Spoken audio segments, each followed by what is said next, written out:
नमस्कार साथियों। साथियों आपका रोजगार आईटीआई अवधेश में स्वागत है।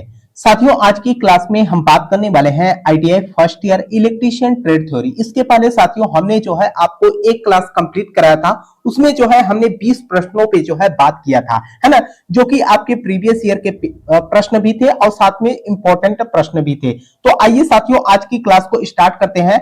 और क्लास को स्टार्ट करने से पहले साथियों आप लोगों से एक छोटा सा निवेदन रहेगा कि जो भी साथी चैनल पे पहली बार हो चैनल को सब्सक्राइब कर लीजिएगा और साथ में अपने मित्र यार दोस्त के पास जो है क्लास को शेयर भी कर देना, ताकि वे भी जो है क्लास से जुड़कर अपनी पढ़ाई कर सके। तो यहाँ पर देखिए पहला प्रश्न मेरे भाई आज की क्लास में क्या कर रखा है कि इलेक्ट्रीशियन ट्रेड पूरा करने के बाद कौन सा कार्य किया जा सकता है।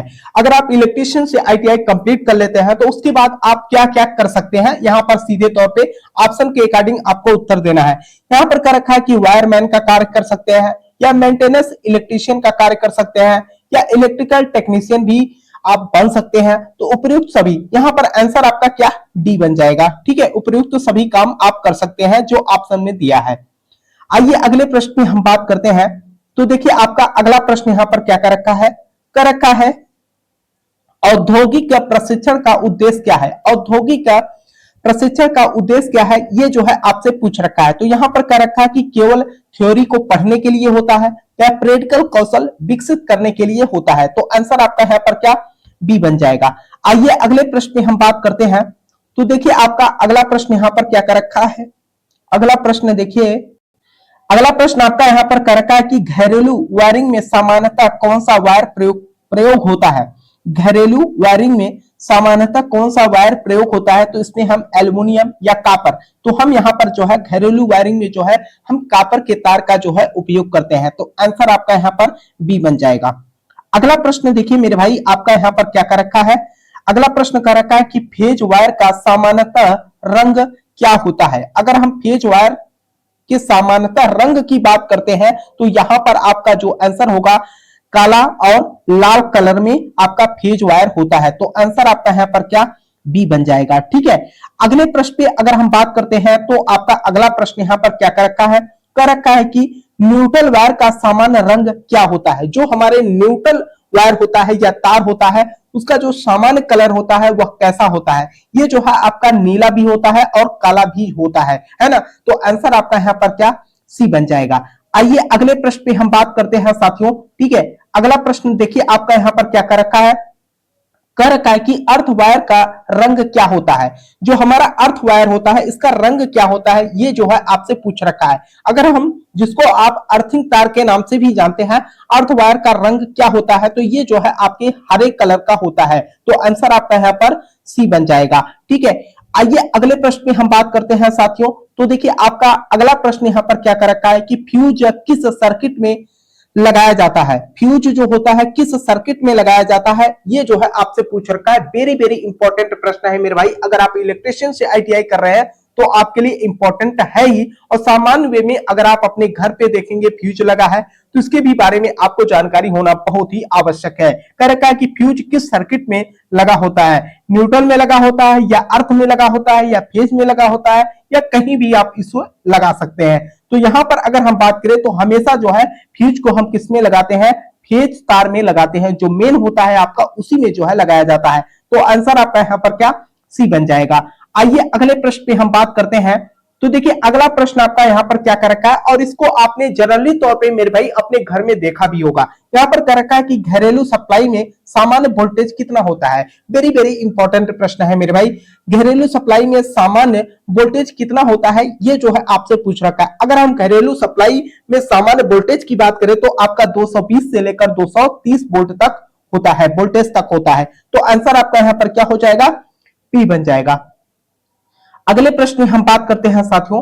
देखिए ये भी प्रश्न आपके परीक्षा के लिए वेरी वेरी इंपॉर्टेंट प्रश्न है मेरे भाई। मैं आपको बता दूं एनसीईआरटी बोर्ड जो है एसी-डीसी का जो है पूरा नाम बहुत ही बार पूछा है कि एसी का पूरा नाम क्या है ना, डीसी का पूरा नाम क्या है। ये दोनों जो है आप जो है अच्छे ढंग से याद भी कर लेना।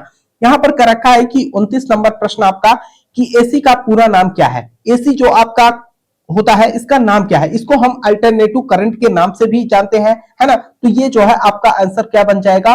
बी बन जाएगा। एसी डीसी क्या होता है इसके लिए हम कंप्लीट जानकारी मेरे भाई एक वीडियो में हमने दिया भी है, उस वीडियो को अगर आप देख लेंगे तो समझ जाएंगे, है ना? तो आंसर आपका यहाँ पर बी बन जाएगा। देखिए अगला प्रश्न आपका यहाँ पर क्या कर रखा है। अगर हम अगले प्रश्न की बात करते हैं तो यहाँ पर एसी और डीसी का जो है पूरा नाम ही पूछ रखा है कि डीसी का पूरा नाम क्या है। अगर हम एसी की बात करें तो अल्टरनेटिव करंट होता है, डीसी की बात करें तो डायरेक्ट करंट होता है। तो आंसर आपका यहाँ पर क्या? ए बन जाएगा। ठीक है, तो आंसर आपका डायरेक्ट करंट। अगले प्रश्न पे हम बात करते हैं। तो देखिए आपका अगला प्रश्न यहाँ पर क्या कर रखा है। अगला प्रश्न कह रखा है कि इलेक्ट्रीशियन ट्रेड में कौन सा कार्य क्षेत्र शामिल है। इलेक्ट्रीशियन ट्रेड जो होता है उसमें कौन सा कार्य क्षेत्र जो है शामिल होता है। घरेलू वायरिंग की जाती है या औद्योगिक इंस्टॉलेशन किया जाता है या मेंटेनेंस किया जाता है। इसमें जो हम सभी कार्य करते हैं इलेक्ट्रीशियन ट्रेड से। अगर आपने आईटीआई या कार्य क्षेत्र की बात की जाए तो आंसर आपका यहाँ पर डी बन जाएगा। ठीक है, आइए अगले प्रश्न में हम बात करते हैं साथियों। देखिए आपका अगला प्रश्न यहाँ पर क्या कर रखा है। अगला प्रश्न आपका कर रखा है कि वर्कशॉप में औजारों को कैसे रखना चाहिए। जो आपके वर्कशॉप है, जैसे एग्जांपल के रूप में मैं मानो साथियों की, जैसे मान के चलिए आपका जिस भी कॉलेज से आप आईटीआई कर रहे होंगे तो वहां पे आपने देखा होगा कि वर्कशॉप होता है। तो यहाँ पर कर रखा है कि जो आपके वर्कशॉप है वहां पर जो औजार यानी कि टूल्स जो रखे गए हैं उसको जो है कैसे रखते हैं। जहां जगह मिले वहीं रख दे, बिखरे हुए, निर्धारित स्थान पर, जमीन पर। तो हम जो अपने औजार रखते हैं मेरे भाई वर्कशॉप की, है ना, तो उसको हम निर्धारित स्थान पे रखते हैं। ऐसा नहीं कि जहां इच्छा कहें वहीं आप रख के चल दीजिए। ठीक है, तो आंसर आपका यहाँ पर क्या? सी बन जाएगा। आइए अगले प्रश्न में हम बात करते हैं। तो अगला प्रश्न आपका यहाँ पर कर रखा है कि सही औजार का उपयोग क्यों जरूरी है। सही औजार का उपयोग क्यों जरूरी है। कहने का मतलब यह है कि मान के चलिए एग्जाम्पल के रूप में आप अपने वर्कशॉप में ही कुछ कार्य कर रहे हैं, कोई जॉब बनाने का कार्य कर रहे हैं किसी कार्यखंड को लेकर, है ना। तो यहां पर जो है अब बात ये आती है कि सही औजार का उपयोग क्यों जरूरी है। मान के चलिए आपसे कह दिया गया कि कोई वर्क पीस है ना, उसमें जो है ड्रिलिंग करना है। अब आप जो है पहुंच गए हैं वहां पर जो है पंचिंग टूल लेकर, ठीक है, या जो है आप हेक्सा ब्लेड लेके पहुंच गए हैं। तो यहाँ पर जो है ड्रिलिंग करने की बात की गई है, तो वहां पर जिस औजार की जरूरत है वही औजार हम वहां पर उपयोग करेंगे, है ना। तो यहां पर कह रखा है कि सही औजार का उपयोग क्यों जरूरी है। समय बचाने के लिए, सुरक्षा के लिए, काम की गुणवत्ता के लिए, उपयुक्त तो सभी। तो यहां पर जो है अगर हम बात करें सही, अगर हम टूल का उपयोग करेंगे मेरे भाई, है ना, तो वो जो है हमारा जो कार्य होगा वो सुचारू रूप से भी होगा और गुणवत्तापूर्ण भी होगा, सुरक्षा भी प्रदान करेगा, कम समय भी क्या होगा, कंप्लीट हो जाएगा। तो आंसर आपका यहाँ पर क्या? डी बन जाएगा। आइए अगले प्रश्न में हम बात करते हैं। देखिए अगला प्रश्न आपका यहाँ पर क्या कर रखा है। कह रखा है कि इलेक्ट्रीशियन को कौन सा ड्राइंग समझना आवश्यक है। इलेक्ट्रीशियन जो होता है उसको कौन सा ड्राइंग समझना आवश्यक होता है ना। अब यहाँ पर देखिए इसी बात को लेकर बहुत सारे भाई बंधु जो है कंफ्यूजन में होंगे। यहाँ पर अगर हम देखते हैं इलेक्ट्रीशियन को कौन सा ड्राइंग समझना आवश्यक होता है, तो यहाँ पर अगर हम ड्राइंग की बात करते हैं तो यहाँ पर कह रखा है कि civil drawing, mechanical drawing, electrical drawing. तो यहां पर जो है आपको इलेक्ट्रिकल ड्राइंग को जो है समझना आवश्यक होता है ना। पता चला आप जो है जैसे कि अगर बोर्ड ही बनाना होगा तो जब आप जैसे आईटीआई कर रहे होंगे तो वहां पर आपको जो है एक तरीके से जो है पहले चित्र के माध्यम से समझाया जाता है, उसके बाद जो है वर्कशॉप में ले जाकर जो है आपको बोर्ड दिखाया जाता है कि किस तरीके से जो है इसमें कनेक्शन करना है ना। तो पहले तो हम इलेक्ट्रिकल ड्राइंग के थ्रू जो है समझने का प्रयास करेंगे। तो आंसर आपका यहाँ पर क्या? सी बन जाएगा। ठीक है, आइए अगले प्रश्न पे बात किया जाए। देखिए अगला प्रश्न आपका मेरे भाई यहाँ पर क्या कर रखा है, और ये प्रश्न वेरी वेरी इंपॉर्टेंट प्रश्न है। कर रखा है कि केबल का मुख्य कार्य क्या होता है। जो आपके केबल होते हैं मेरे भाई, आप लोग अपने घरों में भी देखा होगा कि मेन जो विद्युत आपकी आती है घर में, उससे पहले आप केबल के माध्यम से जो है घर तक जो है बिजली लाने का कार्य करते हैं। यहाँ पर क्या रखा है कि केबल का मुख्य कार्य क्या होता है। सजावट के लिए उपयोग करते हैं या विद्युत ऊर्जा वहन करने के लिए, ये शोर करने के लिए, गर्मी पैदा करने के लिए। तो यहाँ पर जो है हम क्या करते हैं, विद्युत ऊर्जा वहन करता है क्या, हमारा केबल। तो आंसर आपका यहाँ पर क्या? बी बन जाएगा। ठीक, आइए अगले प्रश्न पे हम बात करते हैं साथियों। तो देखिए आपका अगला प्रश्न यहाँ पर क्या कर रखा है कि घरेलू वायरिंग में स्विच किस लाइन में लगाया जाता है। वेरी वेरी इंपॉर्टेंट है प्रश्न मेरे भाई। कर रखा है कि घरेलू वायरिंग में जो हमारे स्विच लगे होते हैं वो किस लाइन में लगाया जाता है ना। अब ऐसा नहीं है कि स्विच को हम किस में लगाएंगे, न्यूट्रल में लगाएंगे, कि अर्थ में लगाएंगे, कि फेज में लगाएंगे, कि किसी में भी हम लगा सकते हैं। तो जो हमारा घरेलू वायरिंग होता है उसमें अगर हम स्विच की बात करते हैं साथियों, तो वहां पर जो है हम किस में लगाते हैं, फेज में लगाते हैं। तो आंसर आपका यहाँ पर क्या, सी बन जाएगा। ठीक है, आइए अगले प्रश्न पे हम बात करते हैं। तो देखिए अगला प्रश्न आपका यहाँ पर क्या कर रखा है, अगला प्रश्न कर रखा है आपसे कि इलेक्ट्रीशियन के लिए फिटनेस क्यों जरूरी है। इलेक्ट्रीशियन के लिए फिटनेस क्यों जरूरी है, ये जो है पूछ रखा है। खेल के लिए, खेलने के लिए तो जाएगा नहीं, ऊंचाई पर काम करने के लिए, यात्रा के लिए, मनोरंजन के लिए। देखिए इलेक्ट्रीशियन को फिटनेस की जरूरी ये होती है, जैसे कि मान के चलिए आपको खंभे के ऊपर जाकर जो है तार को सही करना हुआ, तो अगर आपका जो है फिटनेस सही नहीं है तो उस कंडीशन में आपके साथ जो है दुर्घटना हो सकती है। तो यहाँ पर जैसे मान के चलिए ऊंचाई पर काम करने के लिए आपके फिटनेस होना बहुत ही जरूरी है। ऐसा नहीं कि किसी का वेट बहुत ज्यादा है उसको आप जो है खंभे पे चढ़ा दीजिए, है ना, तो यहाँ पर जो है उसके लिए अनबैलेंस होगा, तो कहीं ना कहीं उनके साथ जो है कोई दुर्घटना हो सकती है। तो आंसर आपका यहाँ पर क्या, बी बन जाएगा। आइए अगले प्रश्न की हम बात करते हैं, और ये प्रश्न मेरे भाई आप यहाँ पर देख सकते हो क्या कर रखा है कि एनसीबीटी परीक्षा में प्रश्न किस प्रकार के होते हैं। ये तो वेरी वेरी इंपॉर्टेंट था, और ये प्रश्न आप लोगों के ही बीच में से मेरे भाई पूछा जाता था, इसीलिए इस प्रश्न को हमने यहाँ पर ऐड कर दिया। कर रखा है कि एनसीबीटी परीक्षा में प्रश्न किस प्रकार के होते हैं। केवल लिखित होते हैं, मतलब लिख के आपको उत्तर देना पड़ता है, केवल प्रैक्टिकली होते हैं, लिखित प्लस प्रैक्टिकल होते हैं। अगला ऑप्शन की अगर हम बात करें यहाँ पर, अगला ऑप्शन आपका यहाँ पर क्या कर रखा है, अगले ऑप्शन की इंटरव्यू।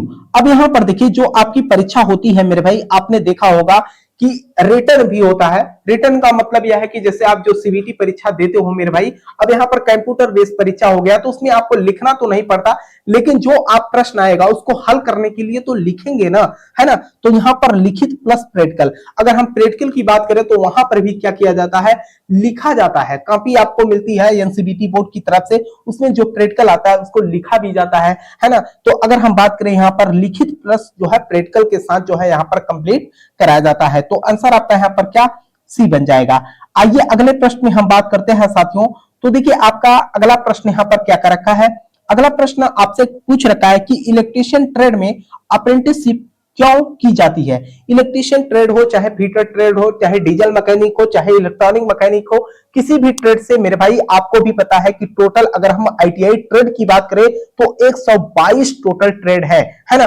तो जितने भी ट्रेड हैं सभी से अगर आप आईटीआई कर लेते हो तो उसके बाद आपको अप्रेंटिसशिप भी करना बहुत ही जरूरी होता है। अब यहाँ पर देखिए कह रखा है कि इलेक्ट्रीशियन ट्रेड में अप्रेंटिसशिप क्यों की जाती है, ये जो है आपसे पूछ रखा है क्यों की जाती है। ये जो है अनुभव प्राप्त करने के लिए, समय पास करने के लिए, छुट्टी के लिए, पैसे खर्च करने के लिए, है ना। ऐसा तो हो नहीं होगा समय पास करने के लिए आप कहीं अप्रेंटिसशिप करते हैं, या छुट्टी व्यतीत करने के लिए, या पैसे को खर्च करने के लिए। तो यहाँ पर हम क्या पाते हैं, अप्रेंटिसशिप में अनुभव पाते हैं, है ना, कि कैसे कार्य किया जाता है, कोई मशीन है उसको कैसे ऑपरेट करना है ना, या ट्रांसफार्मर है, जिस ट्रेड से आपका आईटीआई होगा। जैसे अगर हम फीटर की बात करें तो मशीन कैसे ऑपरेट किए जाते हैं, है ना, या डीजल मैकेनिक की बात करें तो वहां पर जो है अलग अलग ट्रेड की जो है अलग अलग सेक्टर्स है जो कि आप लोगों को अच्छे से पता है। तो यहाँ पर जो है अनुभव प्राप्त करने के लिए हम क्या करते हैं, यहाँ पर अप्रेंटिसशिप करते हैं। तो आंसर आपका यहाँ पर ए बन जाएगा। आइए अगले प्रश्न की हम बात करते हैं। तो देखिए आपका अगला प्रश्न यहाँ पर कह रखा है कि अच्छे इलेक्ट्रीशियन की पहचान क्या है। जो अच्छे इलेक्ट्रीशियंस होते हैं, अच्छे इलेक्ट्रीशियन का मतलब ये नहीं कि उनका चेहरा जो है खूबसूरत हो, ठीक है। अच्छे इलेक्ट्रीशियन का मतलब यह है कि उनके पास स्किल हो, यानी कि कुशल कारीगर हो, जिसके क्षेत्र में वो जाना जाता है। जैसे अगर वो इलेक्ट्रीशियन का जो है सक्षम कुशल कारीगर है, तो कहने का मतलब कहीं पर भी कोई भी दिक्कत होगा उसको बना दे, उसको हम क्या कहेंगे, अच्छे इलेक्ट्रीशियन कहेंगे। जल्दी काम करे या सुरक्षित व सही काम करे, बिना नियम, कम औजार। यहाँ पर सुरक्षित व सही काम करे, कहने का मतलब हमारा यही है कि कोई इलेक्ट्रीशियन है अगर उसको जानकारी नहीं है, आए वो गलत कहीं से वायर आपका जोड़ के चला गया, तो जैसे ही करंट आएगा या विद्युत आएगी मेरे भाई, शॉर्ट सर्किट हो जाएगा, तो आपके साथ जो है यहाँ पर नुकसान हो जाएगा। तो अच्छे इलेक्ट्रीशियन का मतलब यह है कि जो सुरक्षित और सही काम करे वही आपका क्या होगा, अच्छे इलेक्ट्रीशियन के श्रेणी में जो है माना जाएगा, है ना। तो साथियों आज की क्लास में हमने जो है यहाँ पर आपको जो है टोटल 20 प्रश्नों को जो है यहाँ पर हमने हल कराया है ना। साथ में आपको मैं बता दूं साथियों, आप लोगों की जो लगातार जो है कमेंट और मैसेज आते रहते हैं कि सर यहाँ पर सीबीटी परीक्षा कब कंप्लीट कराई जाएगी। तो आपको मैं बता दूं साथियों, यहाँ पर जो है अभी तो मैं आपको यहाँ पर जो आपके बुक है मेरे भाई उससे रिलेटेड जो है प्रश्न करा रहा हूं, ठीक है। उसके बाद आपके नेमी पैटर्न, पुनः जो है आपके प्रीवियस ईयर के पेपर, अगर ये 3 स्टेप मेरे भाई हल करके चले जाते हो, है ना, तो आपको मैं बता दूं साथियों, आप जो है अच्छे रिजल्ट जो है अपने आईटीआई सीबीटी परीक्षा में बना पाओगे, है ना। चाहे आप गवर्नमेंट कॉलेज से आईटीआई कर रहे हो, चाहे आप प्राइवेट कॉलेज से आईटीआई कर रहे हो, सभी के लिए ये साथियों क्लास है और आप लोग काफी सपोर्ट भी करते हो, है ना। तो मैं आप लोगों से कहना चाहूंगा साथियों कि जो भी आपके दोस्त यार हो उनके पास जो है क्लास को शेयर भी कर देना, और साथ में अगर आप चैनल पे पहली बार हो तो चैनल को भी सब्सक्राइब कर लीजिएगा, ताकि आपको क्लास की हर अपडेट की जानकारी, आईटीआई से संबंधित कोई भी जानकारी लेना चाहते हो मेरे भाई, तो आप नीचे कमेंट बॉक्स में कमेंट कर देना। आप लोगों की हर तरीके से मैं हेल्प करता ही रहता हूं, ठीक है। तब तक के लिए साथियों आपसे हम मिलते हैं नेक्स्ट वीडियो में, तब तक के लिए जय हिंद जय भारत।